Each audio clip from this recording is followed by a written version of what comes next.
Cria em mim, ó Deus, um coração limpo. Se lermos os textos sagrados da Bíblia, desde o livro de Gênesis até o livro do Apocalipse, chegaremos à fácil conclusão de que Davi foi um dos homens mais nobres da história.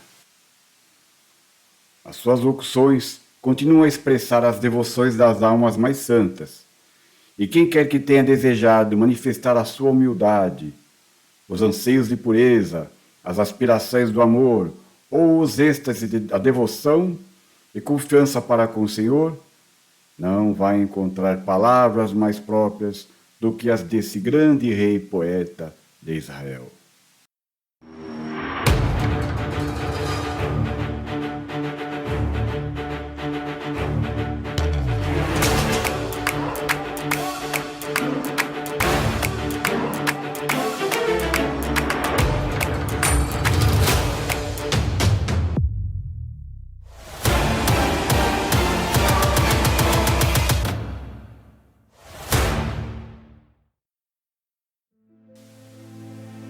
O rei Davi, o pastor de ovelhas que se tornou o maior rei conquistador de Israel, é o ser humano mais mencionado no Antigo Testamento e o segundo em toda a Bíblia, apenas perdendo essa glória para o nosso Senhor Jesus Cristo.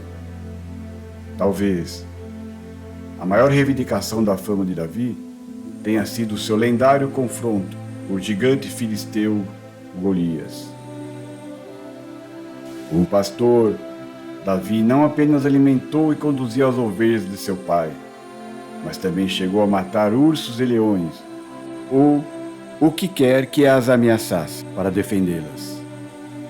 Na verdade, Davi citou essa sua experiência como pastor para convencer o rei Saul de que ele poderia derrotar Golias. Mais tarde, Davi usou a sua pastoril experiência também para criar um dos retratos mais poderosos do relacionamento de Deus com o seu povo, expressando nos Salmos 23 a confiança na proteção divina. O Senhor é o meu pastor, nada me faltará. E prefigurando profeticamente aquele bom pastor Jesus Cristo. Eu sou o bom pastor. O bom pastor dá a sua vida pelas ovelhas. Há inúmeros aspectos da vida de Davi que fazem dele uma figura bíblica tão ímpar e tão significativa. Ele teve um papel preponderante no estabelecimento do templo do Antigo Testamento, que é comumente chamado de a casa em nome de Adonai. Davi era um músico talentoso, mas ele também colocou a sua criatividade dada por Deus para trabalhar como compositor. Ao longo da narrativa do Antigo Testamento, vemos Davi escrever lamentos e canções para comemorar momentos importantes e expressar emoções profundas, como quando soube que o rei Saul e Jonatas haviam morrido. Vós, filhas de Israel, chorai por Saul, que vos vestia de escarlate em delícias, que vos fazia trazer ornamentos de ouro sobre as vossas vestes. Meu irmão Jonatas, angustiado estou por ti. Quão amabilíssimo me eras! Mais maravilhoso me era o teu amor do que o amor das mulheres. Por outro lado, Davi é notável pelas inúmeras citações bíblicas que relacionam o seu nome ao do Messias. Há no Novo Testamento 17 versículos descrevendo Jesus como filho de Davi. O Evangelho de Mateus começa afirmando: Livro da geração de Jesus Cristo, filho de Davi, filho de Abraão. Mas como Jesus poderia ser filho de Davi, se este viveu aproximadamente 1000 anos antes de Cristo? A resposta é que o Messias foi o cumprimento da profecia da semente de Davi. Mateus dá a prova genealógica de que Jesus, em sua humanidade, era descendente direto de Abraão e Davi, através de José, o pai legal de Jesus. A genealogia do capítulo 3 do Evangelho de Lucas traça a linhagem de Jesus através de sua mãe Maria. Jesus é descendente de Davi por adoção através de José, e por sangue através de Maria. O apóstolo Paulo, mostrando aos cristãos romanos a doutrina de Cristo, afirmou em Romanos, capítulo 1, versículo 3, que: quanto à sua vida terrena, Cristo Jesus era descendente de Davi. Também Davi é protagonista nas Sagradas Escrituras porque ficou conhecido como homem segundo o coração de Deus. A sua fé e o seu zelo fizeram dele o padrão pelo qual todos os futuros reis de Israel seriam medidos. Tudo isso acima posto a respeito de Davi, é ainda também necessário reafirmar que ele, logo no início do seu reinado, pecou, cometeu um pecado nefasto e grave. Vimos no meu último vídeo a história da oração Kyrie eleison, como o rei Davi cometeu adultério com Batsiba, então casada com Urias, o general de guerra de Israel, e ainda precipitou a sua morte, lançando-o para a frente de batalha sem a devida cobertura, para ser intencionalmente ferido e morto. A sua indulgência egoísta havia aberto as portas para a luxúria, atraindo-o para o ato intencional de assassinar um fiel filho de Israel. Agindo assim, Davi traiu seus súditos como soldado infiel à cavalaria das armas, e ao mesmo tempo, como um amigo, traiu o seu próprio amigo.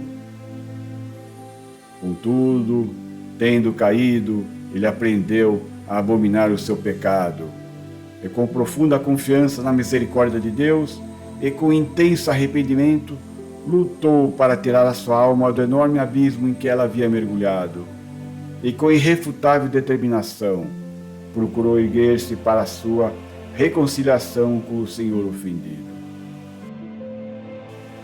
O que encobre as suas transgressões nunca prosperará, mas o que as confessa e as abandona, alcançará misericórdia. Confessar os seus pecados, arrepender-se dos mesmos, pedir a misericórdia do Senhor, e travando uma guerra contra as suas próprias iniquidades, é o que fez Davi tornar-se um verdadeiro homem justo, atraindo o Espírito de Deus para si, libertando-o do espírito do mal, até então incrustado em seu coração. Devemos também considerar isto. As piores e mais fatais compulsões são as pequenas, mas contínuas, aquelas que se enraizam nas entranhas de nossa alma. Muitos homens que se consideram cristãos correm mais perigo com a comissão diária, por exemplo, de pequenas práticas perspicazes em seus negócios, do que Davi em seu pior momento. As piranhas limpam a carcaça de uma capivara mais rapidamente do que um grande jacaré adulto. Entretanto, nunca podemos perder de vista o trabalho de redenção propiciado por nosso Senhor Jesus Cristo, que veio ao mundo como Cordeiro de Deus, pelo seu próprio gozo proposto desde o início da criação, oferecendo-se para tirar os pecados do mundo, desprezando a afronta do homem e suportando a terrível cruz. A fé inabalável no mistério de nossa redenção é o que nutre elevadas esperanças para todos aqueles que transgridem os mandamentos de Deus. Como já sabemos, Davi, arrependido, escreveu o Salmo 51 e, entre as múltiplas súplicas, rogou a Deus a seguinte oração: Cria em mim, ó Deus, um coração puro, e renova em mim um espírito reto.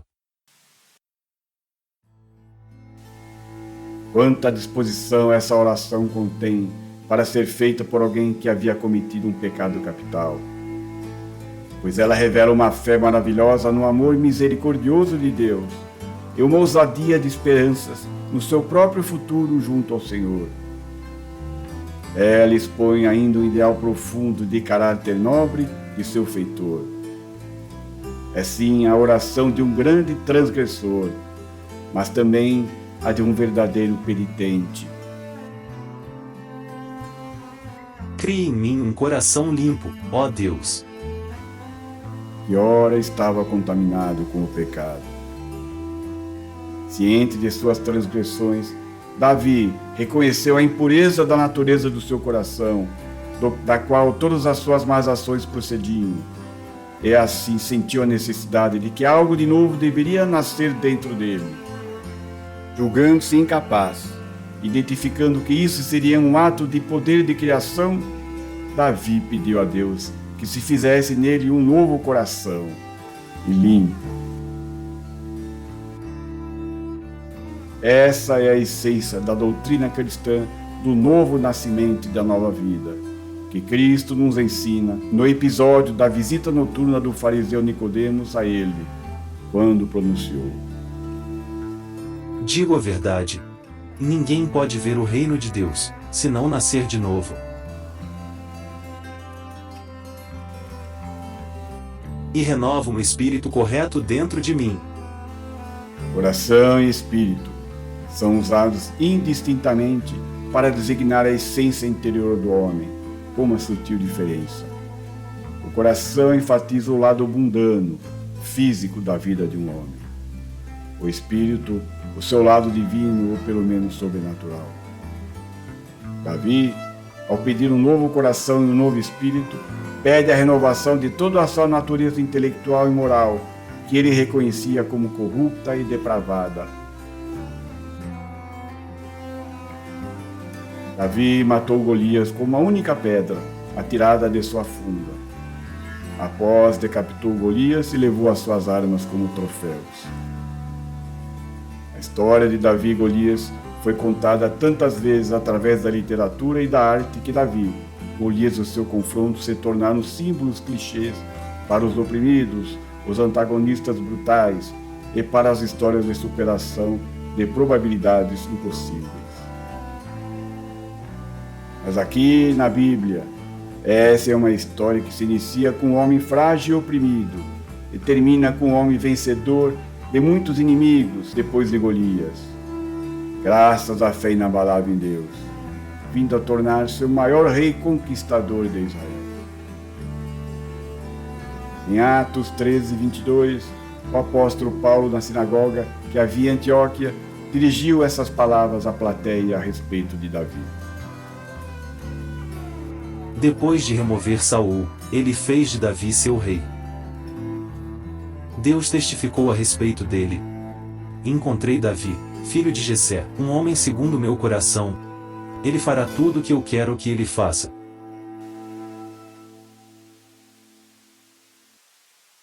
Jesus Cristo, na noite anterior à sua crucificação, foi orar junto com os seus discípulos num jardim localizado no pé do Monte das Oliveiras, chamado de Getsêmani. E lá, noite adentro, fez a seguinte advertência a eles: Vigiai e orai, para que não entreis em tentação.